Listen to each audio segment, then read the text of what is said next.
All right, we are on board Via Rail on the Canadian, and we are trying out the upper lower berth. We're going to give you guys a tour right now.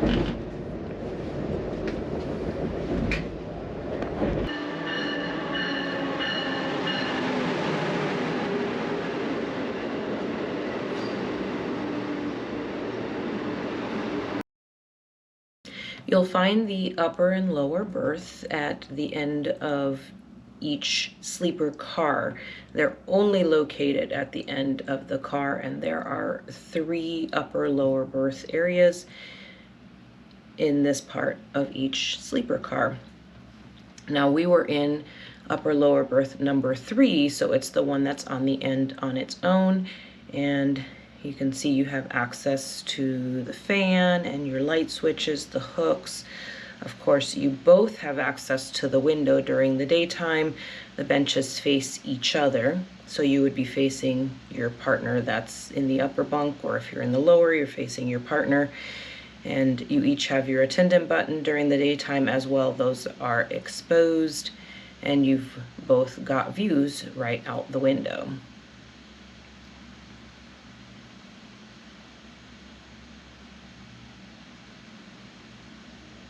So this is what it looks like from afar. So when it's stored, the upper berth is flipped all the way up, so you don't see any curtains or anything like that.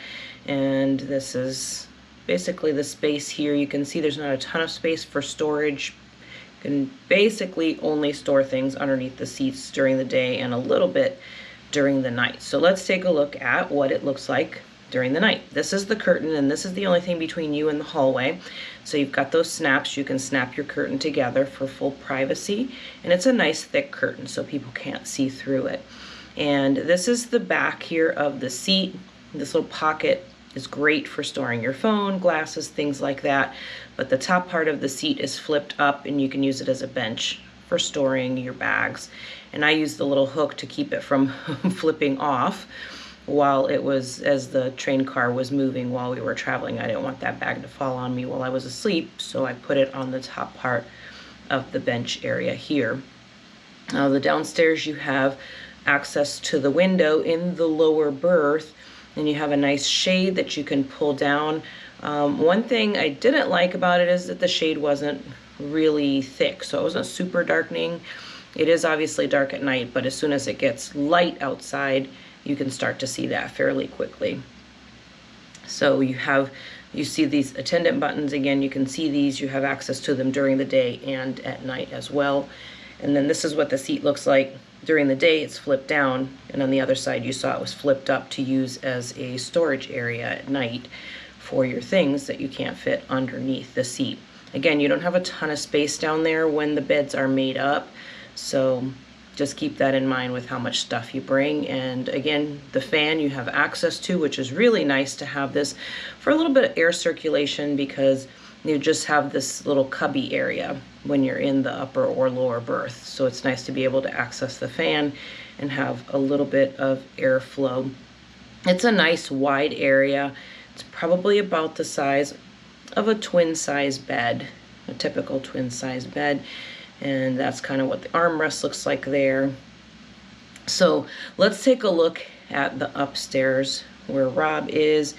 He's got this nice net area. You know, he likes to have his snacks up there. He's got his water, his phone, headphones, all that good stuff stored up in that netting. It's really nice and thick, and you can see all of the mechanical elements that go there. He's got a fan up there as well, which is really nice, because as you'll note, he does not have a window up here. This is what the curtains look like in the upstairs. Essentially, it's the same as down below. It's just fastens at the top and the bottom.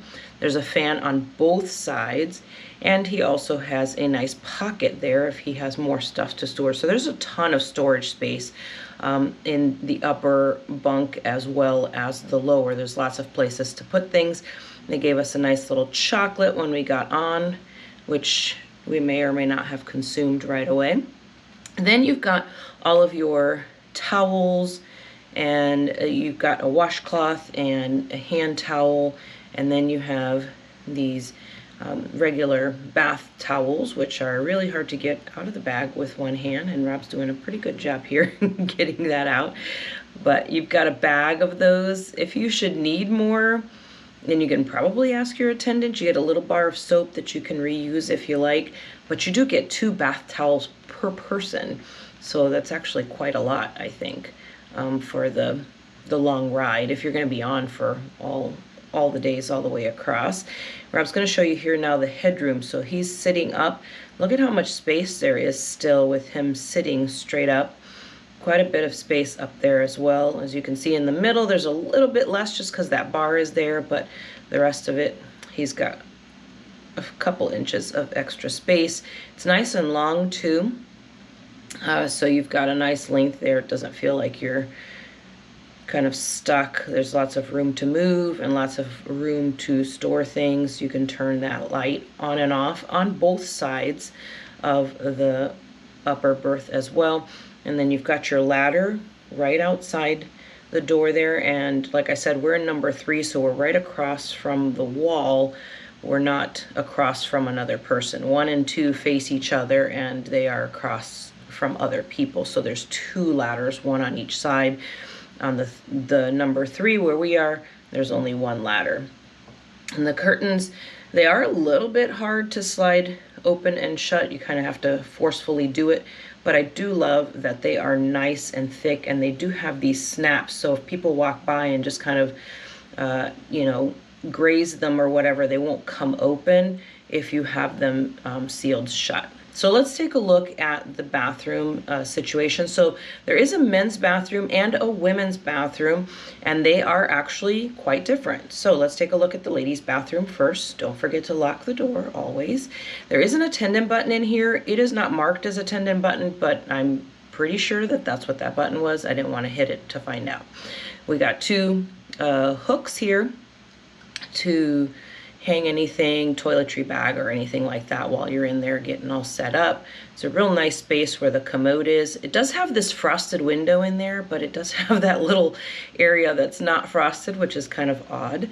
Nice spacious sink. And you just press and it comes on and stays on for a short time, and then you just have to press it again. There's me high. And then look at this. There's a little vanity area. You've got a seat in here and a little counter area to set some things, and a nice big mirror to get ready in. So there's a ton of space in here. It's really nice. And the paper towels took me a minute to find because they were above my head. Usually I don't have to look up for paper towels, but they are in here. So just kind of keep that in mind. So let's go over to the men's bathroom. Rob took the camera in there so we can take a peek. Now notice it's quite different. It's actually quite a bit smaller than the ladies' bathroom. You've got the attendant button in there, and then see, that's all the space. It's just the commode and the sink in this one. You do have the little shelf and the hooks in here too, but there's not a ton of space, not as big as the ladies. All right, so last thing to take a peek here is the shower. Of course, be sure to lock that door. You've got a couple of hooks in here to hang things, either clothes or a toiletry bag. You've got a little bench area where you can sit, which you might want to do because if you shower when the train is moving, and some place to set other things as well, your towel and other things. The shower is pretty decent. The temperature was really good. The flow was not bad at all. It does come out in one stream instead of more of the shower spray that you're used to, but there are also bars inside to hang on to while you're showering. Again, you're going to be pretty moving around quite a bit in the train if the train is moving. There's another trash bin on the other side and also another bar to hang on to, as well as another hook and a mirror so that you can see and make sure you're dressed correctly before you head back out. So it's pretty basic. It's probably about the same size as a shower on Amtrak if you've done that before. So this is what our seats look like during the day. 2 seats like this facing each other. We can actually, there's enough room for both of us to sit on each side. So that's really nice. And we still have access to the fans and the attendant button, the hook and the light on each side. And look at this gorgeous view.